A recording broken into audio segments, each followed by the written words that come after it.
Pengelolaan pertambangan mineral dan batu bara di Indonesia memasuki babak baru. DPR telah mengesahkan perubahan Undang-Undang Nomor 4 Tahun 2009 tentang pertambangan mineral dan batu bara.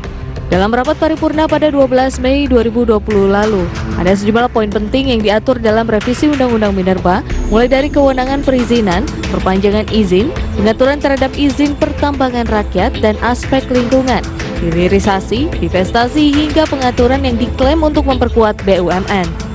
Dirangkum dari berbagai sumber, Ketua Komisi 7 DPR Sugeng Suparwoto menyatakan perubahan Undang-Undang Nomor 4 Tahun 2009 diperlukan lantaran peraturan tersebut masih belum dapat menjawab perkembangan, permasalahan dan kebutuhan hukum dalam penyelenggaraan pertambangan minerba. Proses pembahasan daftar inventarisasi masalah revisi Undang-Undang Minerba dilaksanakan secara intensif dari 17 Februari 2020 hingga 6 Mei 2020. Dalam proses tersebut, revisi Minerba telah disinkronisasi dengan RUU Cipta Kerja. Sejumlah kalangan menyoroti proses dan substansi dari revisi Undang-Undang Minerba tersebut. Direktur Eksekutif Pushab Bisman Baktiar kepada media mengatakan, klausula tersebut terlalu berlebihan, terutama terkait dengan luasan wilayah yang cenderung tidak dibatasi dalam naskah revisi undang-undang. Sentralisasi kewenangan ke pemerintah pusat juga menjadi sorotan. Padahal pemberian kewenangan kepada pemerintah provinsi merupakan upaya menciptakan keadilan dan keberimbangan pengelolaan sumber daya alam.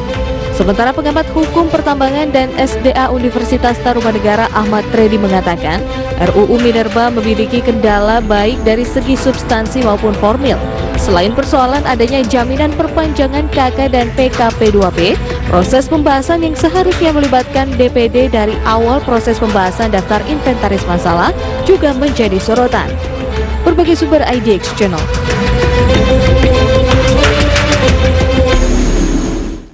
Ya, pemirsa, itu tadi informasi terkait juga dengan DPR sahkan Undang-Undang Minerba, dan di Market Review kali ini kita akan membahas dari berbagai sisi. Yang pertama adalah dari pengamat hukum pertambangan dan sumber daya alam. Kemudian kita juga akan lihat dari sisi pelaku usaha yang dinilai diuntungkan dengan adanya revisi Undang-Undang Minerba ini. Dan kembali bersama saya David Sanovel mengawali perjumpaan kita. Kita akan berbincang bersama dengan Bapak Ahmad Reddy yang merupakan pengamat hukum pertambangan dan sumber daya Universitas Tarumanegara ini. Kita akan membahas pro kontra revisi Undang-Undang Minerba. Kita akan langsung sapa saja Pak Reddy. Apa kabar, Pak? Baik, alhamdulillah Mas Dev, sehat. Ya, terima kasih Pak Reddy sudah meluangkan waktu di IDX Channel. Pak Reddy, seperti informasi yang sudah kita sampaikan beberapa waktu yang lalu, ini DPR bersama pemerintah sudah mensahkan revisi Undang-Undang Minerba yang sebelumnya sempat tertunda di tahun 2019 lalu. Dan ternyata ini menuai pro dan kontra, Pak Reddy. Kita ke fundamental terlebih dahulu. Saya pengen tahu terkait juga dengan pengesahan ini, revisi Undang-Undang Minerba ini, banyak yang mengatakan ini berpotensi melanggar Undang-Undang Dasar 1945. Sebenarnya bagaimana kondisinya dari pandangan Anda, Pak Reddy? Baik Mas Dev.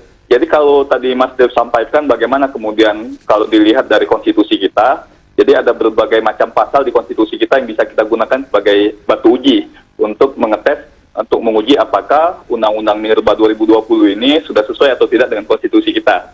Misalnya, dari segi formil Mas Dev, dari segi formil di pasal 22A Undang-Undang Dasar itu mengatur bahwa ketentuan lebih lanjut mengenai pembentukan peraturan undang-undangan diatur dengan undang-undang.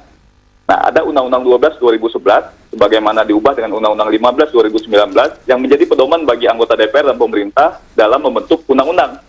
Nah, salah satu pedoman yang ada di Undang-Undang 12 2011 sebagaimana diubah dengan Undang-Undang 15 2019 adalah mekanisme carryover.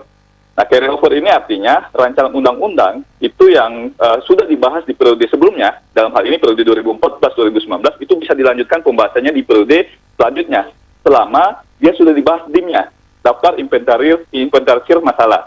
Nah, kenyataannya, Mas Dev, ada surat resmi dari Ketua Komisi 7, Pak Sugeng Suparwoto, tanggal 20 Januari 2020 ke Ketua DPR dan Ketua Badan Legislasi yang mengatakan bahwa RUU Minerba itu sampai dengan 25 September 2019 itu belum pernah dibahas DIM-nya, daftar inventarisir masalah. Itu belum pernah ada statement seperti itu, sehingga menurut surat Pak Ketua Komisi 7, itu tidak memenuhi carry over untuk dilanjutkan pembahasan RUU Minerba ini.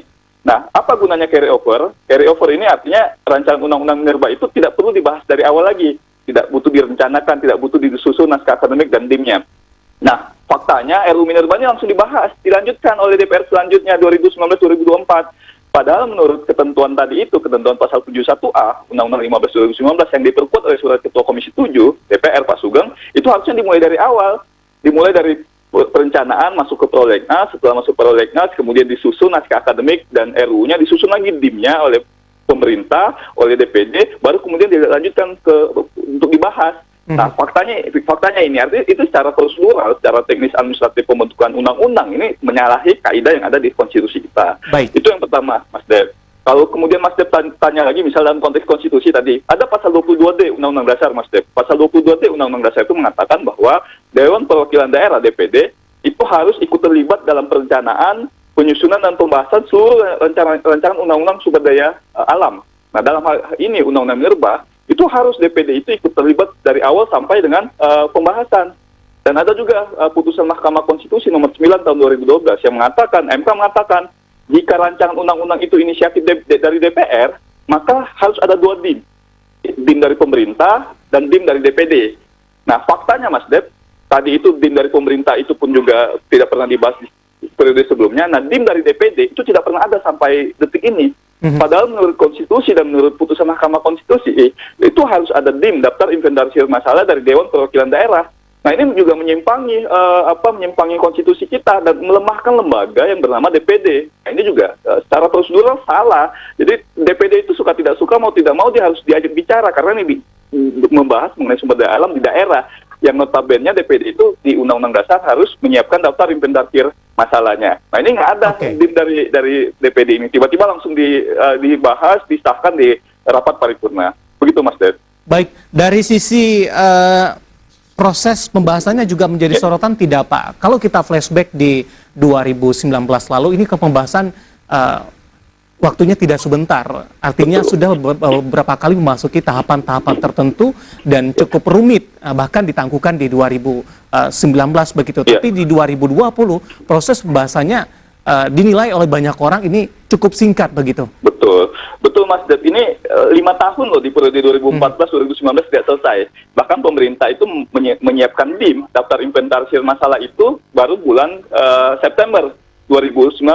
Padahal DPR itu sudah menyampaikan ke Presiden itu 2018. Nah, di undang-undang harusnya 60 hari. Nah, ini dari tadi misalnya pernyataan Pak Sugeng, itu RUU Minerba itu diselesaikan dari 7 Februari sampai dengan 6 Mei 2020. Hanya 2 bulan. Membahas 900 daftar inventarisir masalah dalam waktu 2 bulan. Ini sangat kilat, sangat cepat, dan ini saya rasa dalam konteks prosedur hukum, lawmaking proses ini ada masalah ini. Jadi kaidah pembentukan perundang-undangan yang baik tidak terpenuhi. Pak Reddy, menarik, kita akan jeda, nanti kita akan lanjutkan kembali, nanti kita akan coba bahas poin-poin penting yang juga menjadi sorotan dalam revisi Undang-Undang Minerba ini. Dan pemirsa tetap bersama kami, Market Review akan segera kembali sesaat lagi.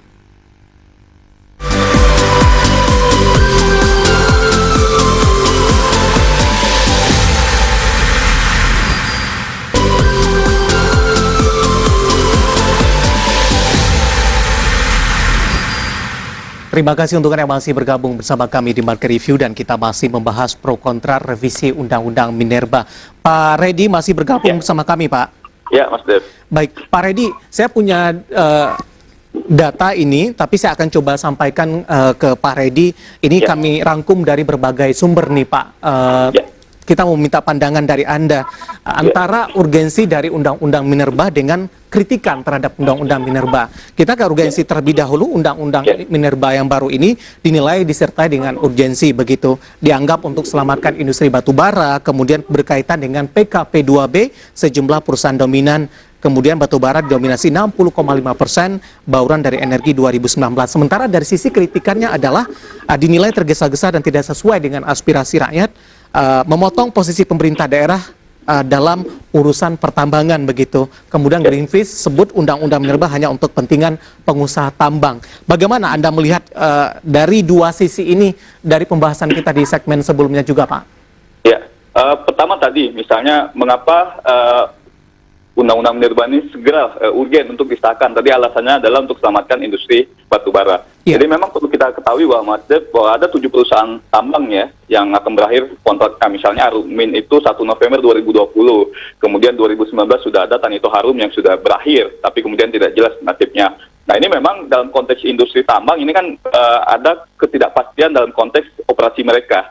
Tapi kalau kemudian kita lihat dalam konteks konstitusi kita, ini kan jelas kita tarik dulu ke pasal 33 Undang-Undang Dasar. Bagaimana kemudian negara ini harus bersikap dalam konteks pengelolaan batubara. Nah di Undang-Undang Dasar kan di pasal 33 ayat 2 dan ayat 3 disampaikan, dinyatakan bahwa sumber daya alam itu harus dikuasai oleh negara untuk sebesar-besar kemakmuran rakyat. Artinya silakan kemudian ada keberlanjutan industri batubara, perusahaan-perusahaan tambang itu, tapi kemudian dalam konteks penguasaan negara ini ada hak BUMN loh. Ya, hak BUMN untuk kemudian ditanya dulu apakah mereka berminat atau tidak untuk mengusahakan sumber daya alam ini. Dan itu ada di Undang-Undang Minerba sekarang, Mas. Di Undang-Undang 4 2009 yang sekarang diubah itu, di Undang-Undang 4 itu jelas merah putih pengaturannya.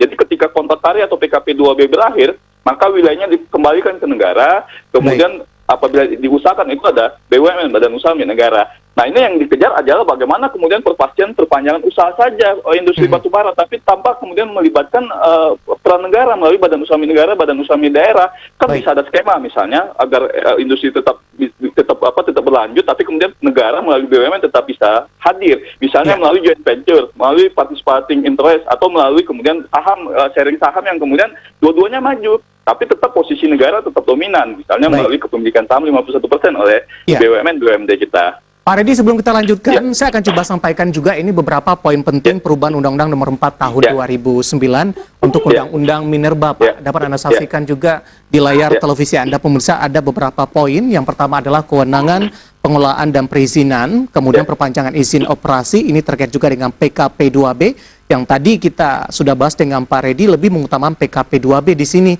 tanpa mempertimbangkan aspek lainnya. Kemudian peningkatan nilai tambah, kemudian divestasi, pertambangan rakyat, reklamasi dan pasca tambang, kemudian revisi Undang-Undang Minerba diklaim memperkuat BUMN ini. Ini dia beberapa poin penting perubahan Undang-Undang Nomor 4 Tahun 2009. Pak Reddy, dari beberapa poin-poin penting ini, memang di situ ada PKP 2B ya, ini menjamin adanya kelanjutan operasi kontrak karya, perjanjian karya pengusahaan pertambangan batubara. Artinya ini lebih memihak kepada pelaku usahanya, Pak, dari pandangan Anda. Iya, betul, Mas. Padahal kan negara harus hadir nih. Ada perusahaan-perusahaan negara di bidang tambang yang memang tadi, apalagi Mas Dep bicara mengenai bauran energi, bicara mengenai kedaulatan energi. Sampai saat ini kan PLN misalnya, PLN itu kan sumber energi dari batubara. Dan selama ini membeli dari perusahaan-perusahaan tambang batubara yang notabene adalah pemegang PKP 2B, karena pemegang PKP 2B ini memegang lebih dari 60% produksi batubara nasional kita. Nah, ini mereka tidak berdaulat loh untuk kemudian memastikan pembangkit mereka itu dari batubara. Hanya mendapatkan dari DMO, Domestic Market Obligation. Bayangkan ketika negara hadir, batubara dikuasai negara oleh perusahaan negara, BUMN, ini kita berdaulat energi kita. Atau kemudian dalam konteks penugasan agar batubara itu memiliki nilai tambah melalui gasifikasi batubara cair. Andaikan itu BUMN, itu lebih mudah negara kemudian menugaskan Badan Usaha Milik Negara untuk kemudian melakukan peningkatan nilai tambah, pengembangan batubara untuk kepentingan industri dalam negeri kita. Tapi kan ini enggak. Nah, ini ketidakhadiran, artinya pemerintah itu menzolimi menurut saya. Pemerintah dan DPR menzolimi perusahaan negaranya sendiri, padahal perusahaan negara ini dibentuk untuk menjalankan pasal 33 ayat 2 dan ayat 3 konstitusi kita, bahwa harus menguasai negara itu sumber daya alam. Silakan yang lain-lain, manufaktur, industri-industri lain tidak dikuasai oleh negara. Tapi jelas di konstitusi kita, bumi, air, dan kekayaan alam yang terkandung di dalamnya, itu mesti ada negara yang hadir di situ. Migas jelas Pertamina, PLN jelas, listrik jelas PLN. Ya kan, kemudian sumber daya air jelas harus pemerintah sendiri yang mengusahakan. Nah, Minerba itu tidak ada sama sekali untuk keberpihakan bagaimana ex PKP 2B, ex KK itu ya dikembalikan ke negara agar kemudian negara ini berdaulat sumber daya alamnya. Nah, ini tidak terjadi terkait mengenai itu. Belum lagi tadi misalnya soal sentralisasi, Mas Dev. Sentralisasi izin tadi misalnya menjadi poin kritis. Itu kan jelas bahwa perizinan berusaha itu ditarik semua ke pemerintah pusat.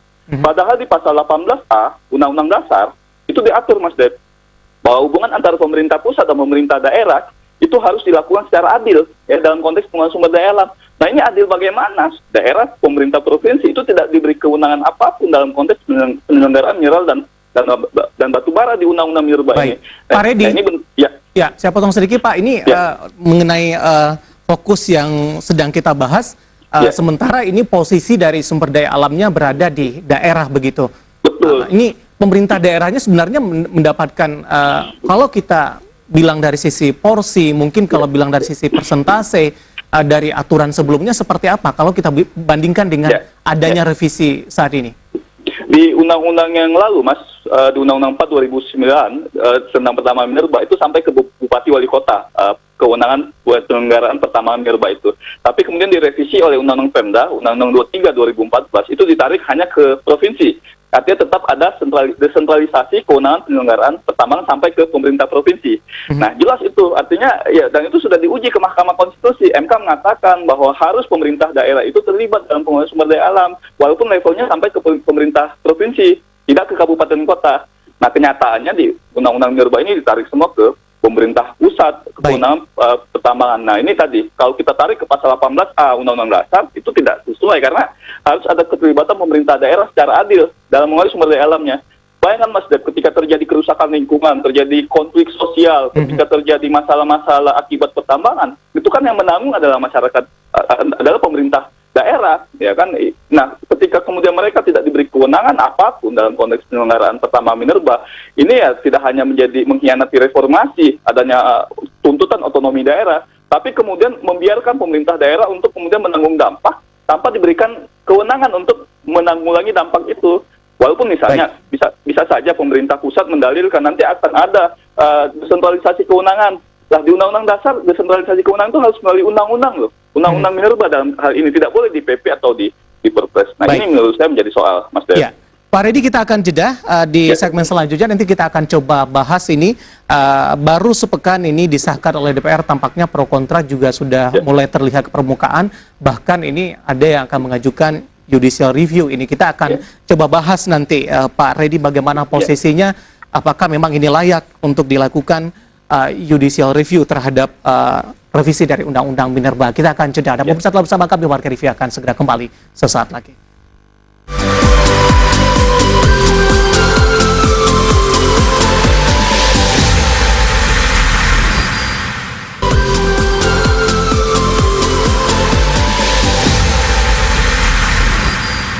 Terima kasih untuk Anda yang masih bergabung bersama kami di Market Review, dan kita masih membahas topik menarik pro kontra revisi Undang-Undang Minerba. Dan di segmen ini sudah bergabung bersama kami Bapak Hendra Sinadia dari APBI. Kita akan langsung sapa saja. Pak Hendra, apa kabar Pak? Alhamdulillah kabar baik Pak. Baik, terima kasih. Ya, Pak Hendra, di sini juga ada Pak Reddy ini, Pak Hendra. Halo Pak Hendra. Pak Reddy. Apa kabar Pak? Baik, alhamdulillah. Tadi kita sudah membahas bagaimana pro kontra terkait juga dengan revisi Undang-Undang Minerba, Pak Hendra. Dan kebetulan Anda bergabung di segmen 3 ini, saya akan coba sampaikan satu grafis terlebih dahulu. Perusahaan pemegang PKP 2B generasi 1 periode 2019 sampai dengan 2026. Dan ini merupakan salah satu poin penting yang dinilai menguntungkan bagi para pelaku usaha. Ada yang sudah berakhir, kemudian ada yang akan segera berakhir ini. Di 14 Januari 2019 ada PT Tanito Harum, 1 November 2020 PT Arutmin Indonesia, 13 September 2021 PT Kindilo Coal, 31 Desember 2021 PT Kaltim Prima Coal, 1 April 2022 PT Multi Harapan Utama, 1 Oktober 2022 PT Adaro Indonesia, 13 Maret 2023 PT Kediko Jaya Agung, dan 26 April 2005 ada PT Beral Coal ini yang sudah habis dan akan habis ini. Saya ke Pak Hendra. Pak Hendra. Ya Pak. Bagaimana APBI melihat revisi dari Undang-Undang Minerba, Pak? Sejumlah kalangan menilai ini menguntungkan bagi para pelaku usaha. Oh ya, makasih. Pertama-tama saya mengapresiasi pemerintah dan parlemen sudah mensahkan undang-undang ini. Dan saya melihatnya bahwa dalam kondisi yang sulit seperti ini, ada pandemi COVID-19 yang diperkirakan akan berkepanjangan, yang memukul semua lini industri di Indonesia, dan outlook-nya masih gloomy untuk beberapa tahun ke depan. Oleh karena itu kita, negara Indonesia ini sangat menginginkan adanya sentimen positif bagi industri kita ya. Hampir semua industri terkapar. Jadi kita butuh paling tidak ada industri yang menunjukkan tren positif, sentimen positif untuk booster our spirit untuk menghadapi pandemi ini. Dan undang-undang ini menurut kami itu yang memberikan satu sentimen positif bagi industri kita. Nah, kenapa bukan hanya sentimen positif bagi industri pertambangan, kita tentunya pemerintah juga butuh sentimen positif untuk mengangkat lagi perekonomian kita nanti untuk bisa recovery. Dan salah satu yang paling yang penting adalah pemerintah dengan undang-undang ini menyampaikan keluar, memberikan sinyal yang positif bahwa pemerintah Indonesia sangat menjamin kepastian investasi di Indonesia. Jadi bukan hanya kepastian investasi pemegang PKB, KK, tapi ini semua lini industri. Yeah. Karena imagine ya, kalau ini sebaliknya, nanti prospektif investor, pasar uang di luar melihat bahwa, wah, ini investor existing yang dari Indonesia aja yang udah berusaha 30 tahun, masih sulit, apalagi yang baru-baru. Jadi, paling tidak ini memberikan sentimen positif. Jadi, ada industri juga yang secara khusus yang bisa berlanjut. Dan dalam kondisi saat ini, saya kira semua kita sepakat ya, semua elemen bangsa, kita harus menghindari adanya disrupsi ya. Any single industry kita harus bail out. Bahkan pemerintah sudah menggelontorkan ya 400 triliun lebih dan mungkin akan lebih untuk bisa membantu semua sektor dan masyarakat bisa berkabar. Dan sektor pertambangan ini hanya butuh certainty. Certainty mahal banget. Jadi sektor pertambangan ini kita harus butuh certainty. Nah, dengan undang-undang ini ada certainty bahwa investasi ke depan itu bisa berlanjut. Dan jangan lupa, kalau orang berbicara mengenai ini tidak menguntungkan rakyat, saya, dan 1 juta orang lebih dari masyarakat yang terlibat di sektor pertambangan, termasuk di pemerintah, dan dengan keluarganya berapa juta orang, ini juga bagian dari masyarakat yang penting untuk mendapatkan kepastian ya, untuk kelanjutan. Jadi menurut saya, undang-undang ini positif, at least ada industri yang berkembang saat ini, industri penopang dari ekspor dan devisa kita bisa berlanjut. Ya, Pak Hendra, saya balik lagi ke Pak Reddy ini. Pak Reddy, ya, menjamu perbincangan kita sebelumnya, Pak, belum genap sepekan pengesahan undang-undang pertambangan ini atau Minerba ini akan diajukan uji material ke MK. Bagaimana Anda melihat kondisinya seperti ini? Apakah memang layak untuk dilakukan uji material ke MK, Pak? Terkait juga dengan beberapa penjelasan yang Anda sampaikan tadi, ini beberapa substansinya tidak sesuai, bahkan bertentangan dengan Undang-Undang Dasar 1945. Baik, Mas. Jadi memang kalau kita lihat kan proses pengesahan undang-undang ini kan harus 30 hari. Jadi tanggal 12 Mei 2020 disetujui bersama oleh pemerintah dan DPR, maka menurut pasal 21 Undang-Undang Dasar 30 hari itu harus ditandatangani oleh Presiden untuk kemudian disahkan. Nah, setelah 30 hari akan ada nomor, kemudian diundangkan oleh Menteri Hukum dan HAM. Nah, batu titik pertama untuk melakukan uji materi di sana. Karena kan tidak bisa, karena belum ada pengesahan dari Presiden, belum ada nomor, belum ada lembaran negara dan tambahan lembaran negara. Jadi ini akan diajukan ke Mahkamah Konstitusi pasca Presiden tanda tangan di rancangan undang-undang ini. Tapi saya lihat memang teman-teman sudah bergerak menyusun draftnya, Mas. Draft permohonan uji materi dan uji formil. Karena tadi saya sampaikan bahwa kalau kita secara objektif memandang Undang-Undang Minerba dengan pasal-pasal di konstitusi, ini punya potensi cacat moral prosedural dan cacat moral substansi. Misalnya tadi, kewenangan DPD itu tidak bisa untuk tidak dilibatkan dalam pembahasan rancangan Undang Minerba. Bahkan di putusan MK nomor 9 2012, mereka harus menyiapkan DIM dari awal. Faktanya tidak ada DIM, daftar inventarisir masalah yang disiapkan oleh DPD RI. Padahal itu bunyi pasal di konstitusi, bunyi putusan Mahkamah Konstitusi. Nah, ini bahwa secara prosedural ini punya masalah. Kemudian tadi mekanisme carry over. Carry over sudah jelas diatur di Undang-Undang 15 tahun 2019 bahwa harus sudah dibahas DIM-nya di periode sebelumnya. Padahal faktanya tadi misalnya melalui surat Ketua Komisi 7 menyatakan ya sampai dengan periode sebelumnya itu belum pernah ada pembahasan DIM-nya. Ya, artinya tidak memenuhi syarat carry over. Kalau tidak memenuhi syarat carry over, maka dia harus dimulai pembahasannya itu penyusunan dari awal. Mulai dari direncanakan, disusun, dibahas. Tidak bisa ujuk-ujuk langsung dibahas, kemudian langsung diketok di paripurna. Nah, punya potensi cacat. Begitu, Mas. Pak Reddy, apa yang diharapkan dengan uji material ini, Pak? Ya, saya kira memang kita kembalikan, MK mengembalikan Undang-Undang Minerba ini sesuai kehendak Pancasila dan Konstitusi. Tadi misalnya Pak Hendra mengatakan bahwa dalam konteks industri ini diuntungkan dan lain-lain, tapi kan dalam konteks konstitusi punya ideologi yang jelas lah, bahwa sumber daya alam mesti dikuasai oleh negara. Negara itu siapa? Melalui pengelola langsung oleh badan usaha milik negara, dan itu jelas putusan MK misalnya. Nah, ini pasal-pasal di Undang-Undang Minerba ini kita minta ke Mahkamah Konstitusi itu harus dikembalikan ke kehendak Pancasila dan Undang-Undang Dasar. Ya, kalau memang MK mengatakan nanti itu sudah sesuai, ya sudah, itu ada forum di MK. Tapi kemudian kalau MK mengatakan itu tidak, tapi paling tidak begini, Mas Dev, yang perlu saya sampaikan. tiba-tiba misalnya MK membatalkan pasal-pasal di Undang-Undang Minerba, ini Menteri SDM bisa langsung kemudian sebelum putusan MK itu sudah menerbitkan SK IUPK ke perusahaan-perusahaan tambang. Nah, putusan MK itu berlaku sejak tanggal dibacakan. Artinya SK IUPK yang dikeluarkan kepada misalnya kepada Arutmin dan lain-lain itu ya tetap berlaku. Nah, ini yang kemudian harus dihindari. Artinya Menteri SDM harus memastikan sebelum undang-undang ini dinyatakan oleh MK konstitusional atau tidak, menahan diri untuk mengeluarkan SK IUPK. Jadi moralitas birokrasinya harus dijalankan, bahwa ini ada rakyat lagi sedang menguji undang-undang ini ke MK. Artinya pasal-pasal itu sebaiknya itu tidak bisa langsung diimplementasikan agar ada kepastian hukum bagi masyarakat. Begitu, Mas Dev. Baik. Pak Reddy, terima kasih sudah bergabung bersama kami di Market Review. Pak Reddy, semoga yang kita bahas bisa menjadi referensi juga bagi para pemirsa IDX Channel. Nanti kita akan lanjutkan perbincangan bersama dengan Bapak Hendra Sinadia. Kita akan coba melihat lebih detail lagi seperti apa dampaknya terhadap pelaku bisnis, kemudian kondisi dari industri batubara pasca pandemi COVID-19. Tetap bersama kami, Market Review akan segera kembali sesaat lagi.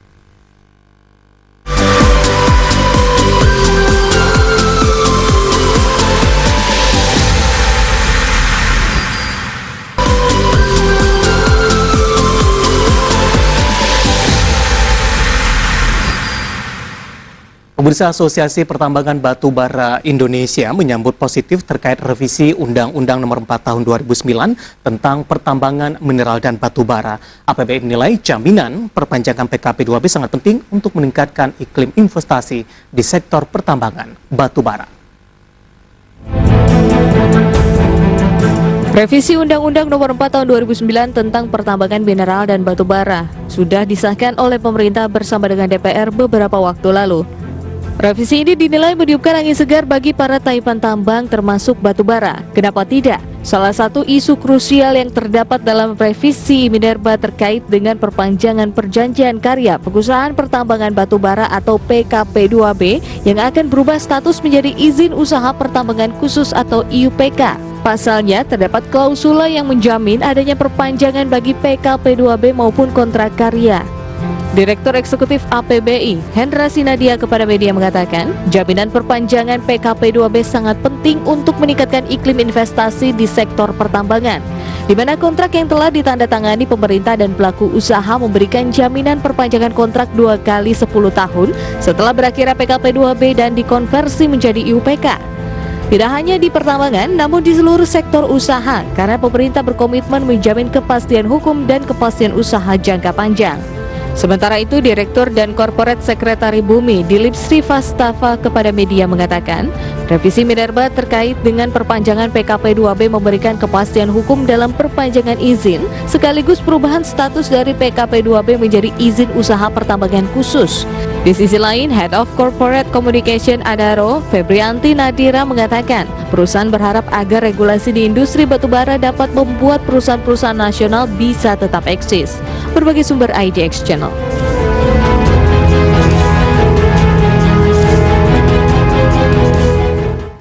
Terima kasih untuk Anda yang masih bergabung bersama kami di Market Review, dan kita masih membahas pro kontra revisi Undang-Undang Minerba, dan kali ini kita akan coba fokus dari sisi pelaku usaha. Kita lanjutkan kembali perbincangan bersama dengan Bapak Hendra Sinadia, Direktur Eksekutif Asosiasi Pertambangan Batubara Indonesia atau disingkat dengan APBI. Pak Hendra. Ya, Pak. Ya, Pak Hendra, tadi dari penjelasan Pak Reddy tadi mengatakan ini kan belum ditandatangani oleh Presiden Joko Widodo, di mana ada beberapa pihak tertentu akan mengajukan uji materi ini terkait juga dengan revisi dari Undang-Undang Minerba ini. Bagaimana APBI melihatnya? Iya, saya kira itu sah-sah aja ya. Jadi di negara demokrasi ini setiap orang dijamin hak konstitusinya. Jadi bagi pihak-pihak yang merasa keberatan atau merasa dirugikan, tentunya mereka punya hak untuk bisa mengajukan uji materi dan uji formal ke Mahkamah Konstitusi. Jadi biarkan nanti ya Badan Peradilan Mahkamah Konstitusi yang akan nanti menilai, menimbang semana. Tapi yang ingin saya tekankan di sini bahwa tidak perlu ada dikotomi antara rakyat dan juga pengusaha. Kami, pelaku usaha ya, karyawan di sektor pertambangan juga adalah bagian dari rakyat ya. Ada jutaan orang yang hidupnya bergantung dari kelangsungan industri pertambangan batubara. Dan jangan lupa kalau kita berbicara mengenai ketahanan energi nasional, kita berbicara mengenai ada 60% ya pasokan ke kelistrikan nasional yang dijamin oleh dari perusahaan-perusahaan PKP2B. Kemudian produksi batu bara 70% dan juga devisa ekspor dan juga pengembangan daerah ya di beberapa kabupaten provinsi. Jadi dampaknya menurut saya sangat besar. Jadi saya tidak mau mendikotomikan antara rakyat pengusaha ini karena blur, karena kalau kita berbicara undang-undang, tentunya ini kan undang-undang yang terkait dengan ekonomi. Jadi tentunya mau nggak mau undang-undang ini akan lebih menitik beratkan kepada bagaimana kepentingan ekonomi itu bisa berjalan gitu ya. Namun kalau kita melihat secara keseluruhan undang-undang ini menurut saya cukup menjaga keseimbangan ya antara pelaku usaha diberikan jaminan kepastian, tapi pun juga ada stick and carrot ya. Jadi pelaku usaha itu harus wajib ya sanksinya untuk melaksanakan kewajiban reklamasi pasca tambang, itu sanksinya diperberat, dan juga untuk kewajiban ke negara. Jadi menurut saya undang-undang ini mencoba menjaga keseimbangan, dan negara pun juga dengan adanya perpanjangan PKP2BKK ini, negara akan mendapatkan lebih banyak penerimaan negara, dan itu dijamin. Kalau mengenai desentralisasi, dengan adanya pengalihan kewenangan, manfaat bagi daerah tidak berkurang.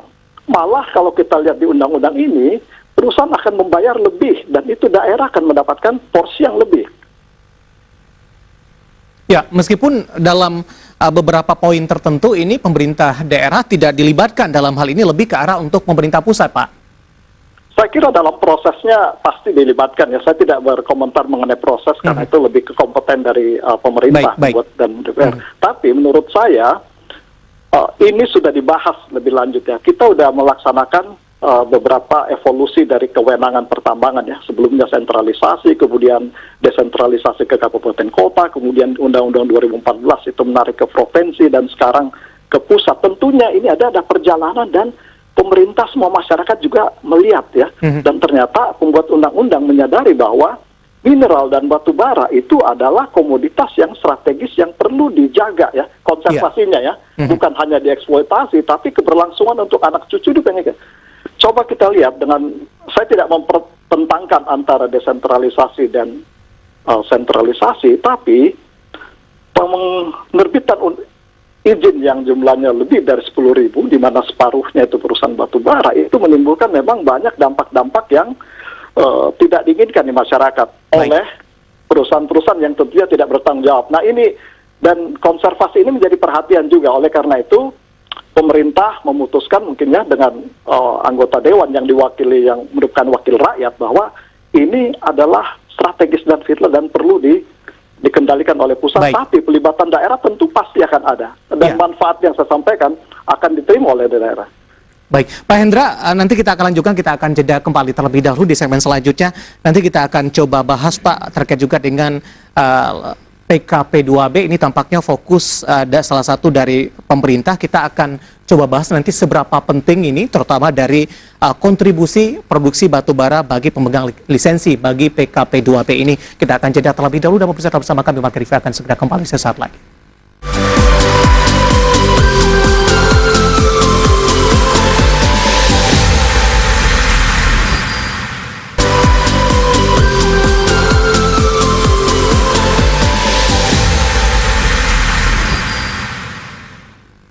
Pemirsa, masih di Market Review dan kita masih membahas pro kontra revisi Undang-Undang Minerba. Pak Hendra masih bergabung bersama kami, Pak.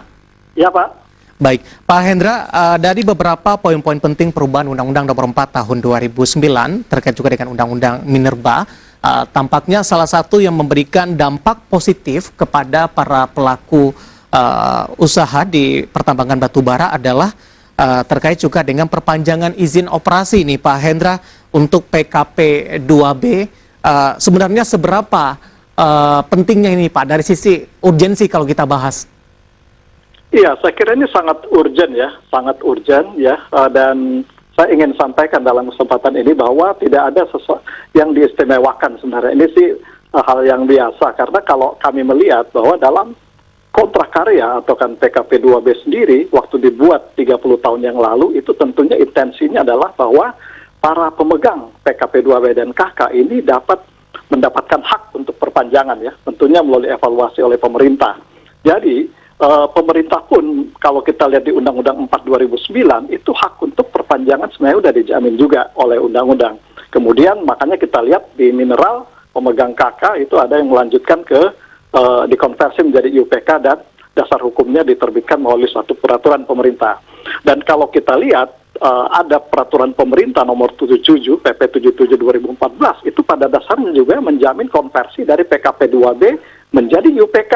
Nah, ini jadi kontroversi karena tentunya kami memahami, ini menurut pendapat saya pribadi, pemerintah melihat bahwa dinamika di masyarakat sangat-sangat tinggi ya. Oleh karena itu, pemerintah melihat oke lah, kalau begitu mari kita coba selesaikan kontroversi ini melalui undang-undang. Makanya disusunlah undang-undang minerba yang awalnya sebenarnya disusun dari 2014, masuk prolegnas, ada beberapa yang harus dirubah, tapi adanya keinginan aspirasi masyarakat agar konfirmasi terhadap perpanjangan ini bisa diatur di undang-undang, makanya undang-undangnya akhirnya menerbitkan bahwa KK dan PKP 2 itu bisa diperpanjang sesuai dengan luasan wilayah melalui evaluasi. Jadi saya kira ini satu hal yang biasa dan pemerintah tidak mengistimewakan ya, tidak ada istilah red carpet apa itu enggak.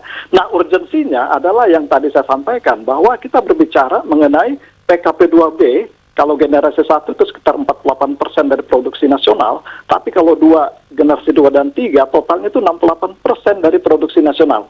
Yeah. Kemudian penerimaan negara ya, PNBP di sektor minerba 80% itu dari sektor batubara, 80% dari PNBP.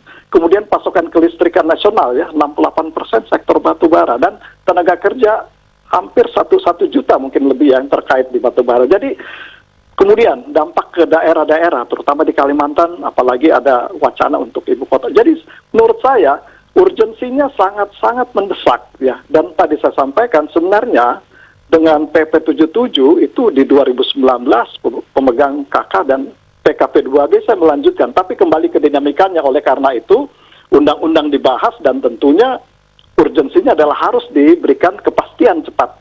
Karena yang tadi saya sampaikan di awal bahwa di saat kondisi kita menghadapi pandemi, kita sangat membutuhkan adanya satu sentimen positif dan saya kira semuanya sepakat bahwa tidak boleh ada satu industri pun yang harus terdisrupsi, apalagi karena ada perbedaan persepsi gini. Ya, Pak Hendra, tadi dari grafis yang kita sampaikan ada beberapa perusahaan yang sudah habis ataupun yang akan habis ini dari sisi masa kontraknya. Tadi ada beberapa perusahaan dari grafis yang sudah kita sampaikan, Pak. Nah, bagi perusahaan yang sudah habis ini bagaimana prosedurnya, Pak Hendra? Saya kira di undang-undang dijelaskan ya, 5 tahun sebelum berakhirnya bisa mengajukan perpanjangan, dan itu saya kira hal yang wajar ya. Di migas pun kalau wilayah kontrak habis bisa 10 tahun sebelumnya, dan selambat-lambatnya kalau di minerba itu 1 tahun sebelum berakhirnya diajukan perpanjangan. Nah, ini yang saya kira cukup fair ya. Jadi untuk mengajukan perpanjangan, mempersiapkan perpanjangan tentunya membutuhkan waktu ya bagi perusahaan-perusahaan untuk raising fund atau membuat perencanaan. Jadi nggak boleh mepet-mepet, dan tentunya perusahaan punya komitmen juga dengan para buyer, para kontraktor, dan ini isu yang besar sekali yang masyarakat mungkin perlu melihat bahwa ini dampaknya sangat besar apabila kita menunda-nunda. Makanya saya menepis ada beberapa kritis bahwa tidak elok menyelesaikan di saat COVID. Justru di saat COVID inilah kita butuh satu sentimen yang positif bahwa ada satu industri yang bisa berlanjut dan jutaan tenaga kerjanya terjamin. Itu. Ya. Di antaranya tadi Pak Hendra ada Tanito Harum, ini sudah berakhir di 14 Januari 2019 lalu, kemudian PT Arutmin Indonesia di 1 November 2020. Pak Hendra, bagi yang sudah habis ini akan ada semacam relaksasi juga, Pak? Saya kurang tahu jelas ya apa yang sudah habis, sudah ada relaksasi, tentunya itu hanya pemerintah melihat ya. Tentunya saya kira menurut saya apapun yang dilakukan pemerintah harus, atau kan nanti kalau diuji di Mahkamah Konstitusi harus sebesar-besarnya buat kepentingan masyarakat. Dan tadi masyarakat itu banyak ya. Terima kasih. Pak Hendra, ini meskipun masih dalam proses menunggu penandatanganan dari Bapak Presiden, begitu kemudian juga ada uji material nantinya akan diajukan oleh beberapa pihak yang mengaku tidak puas dengan revisi Undang-Undang Minerba ini. Tapi kita lebih menekankan kepada implementasinya nanti, Pak. Seperti apa? Bagaimana pandangan dari APBI? Nah, betul sekali Pak David. Ini seperti seperti layaknya satu undang-undang tentunya mengatur hal-hal yang lebih umum. Ada beberapa ketentuan yang nanti akan diatur lebih rinci dalam peraturan pemerintah. Nah, dalam kesempatan ini saya menyampaikan ke teman-teman semua, para stakeholders baik yang mungkin merasa dirugikan, bahwa kita harus bekerja bersama-sama bagaimana mengawal proses PP ini, karena di situ peraturan pelaksanaan ini tidak kalah pentingnya ya. Dan saya kira kalau bisa kami dari pelaku usaha ingin agar proses pembahasan PP ini dipercepat. Jadi jangan terlalu berlarut-larut karena kita butuh kepastian yang lebih cepat gitu ya. Baik, Pak Hendra, saya cukup tertarik ini dengan yang Anda katakan ini merupakan angin segar bagi industri pertambangan batu bara dengan adanya revisi dari Undang-Undang Minerba ini. Kita ingin tahu Pak bagaimana kondisi updatean terakhir industri pertambangan batu bara pasca dari pandemi COVID-19. Oh ya, sejauh ini alhamdulillah di lapangan belum kegiatan usaha berlangsung normal ya sejak COVID pandemi ini sampai saat ini perusahaan masih beroperasi secara normal tentunya dengan menerapkan protokol kerja yang ketat ya untuk pengindaran COVID-19. Yang saya ingin sampaikan juga di sini bahwa di kultur di industri pertambangan adalah K3 itu adalah satu yang sangat dikeramatkan ya. Yeah. Kesehatan, keselamatan kerja itu merupakan kultur dari industri pertambangan. Jadi sebelum ada pandemi pun perusahaan itu sangat ketat mengontrol itu. Dan dengan ada pandemi, pemerintah juga, Kementerian SDM mengeluarkan beberapa edaran untuk detail pelaksanaan pencegahan COVID-19. Jadi berjalan secara Pak Hendra, kita jeda terlebih dahulu Pak, nanti kita akan lanjutkan. Kita akan coba bahas dari sisi permintaan, kemudian juga dari posisi harga Pak Hendra. Dan pemirsa bersama kami, Market Review akan segera kembali sesaat lagi.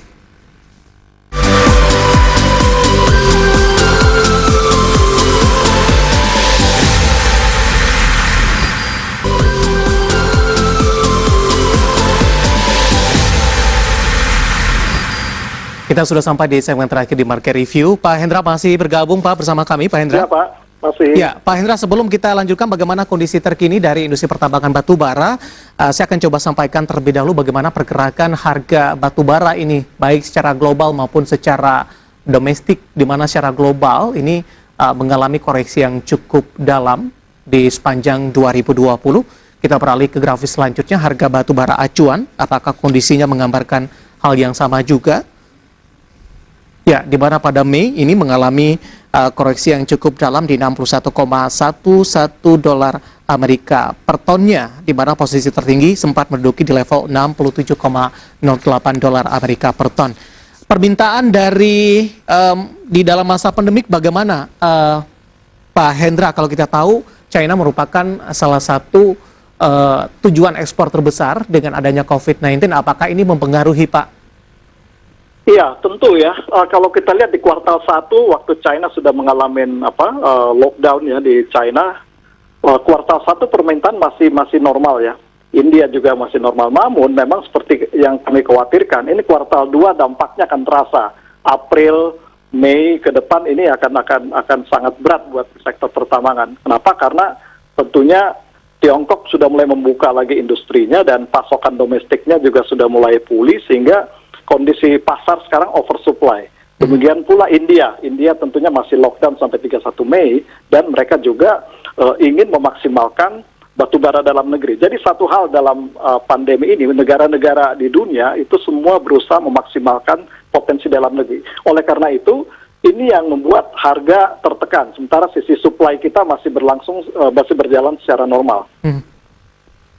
Ya, ini yang kita khawatirkan ke depan. Makanya kalau kita lihat meskipun harga ini dengan situasi sekarang, ini perusahaan-perusahaan sangat kesulitan untuk memanage cash flow ya, cash flow. Harga turun, kemudian kalau kita lihat perusahaan untuk kewajiban membayar royaltinya ke negara itu menggunakan basis HPB ya, harga patokan batu bara. Sedangkan dalam melakukan transaksi perusahaan ya banyak dengan para bayarnya menggunakan, ada yang menggunakan indeks, ada yang menggunakan harga aktual. Nah ini selisih antara HPB, penerimaan pembayaran ke negara, dan ini yang sangat berat buat perusahaan sekarang. Baik, terakhir Pak Hendra, seberapa positifkah dengan revisi Undang-Undang Minerba di tengah tekanan yang terjadi Pak, singkat saja?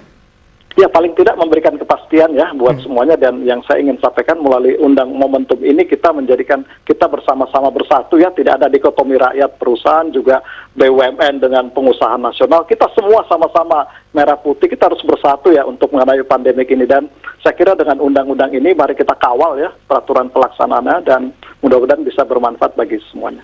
Baik, Pak Hendra, terima kasih sudah bergabung bersama kami di IDX Channel dan semoga bisa menjadi referensi terutama bagi para investor dan trader pasar modal Indonesia. Terima kasih Pak Hendra, sehat selalu. Terima kasih. Baik, ada Pak Hendra Sinadia, Direktur Eksekutif Asosiasi Pertambangan Batubara Indonesia atau APBI, dan perbincangan tadi mengakhiri kebersamaan kita di Market Review kali ini. Akhirnya saya David San Oval dan seluruh kerabat kerja yang bertugas mengucapkan terima kasih dan sampai jumpa kembali.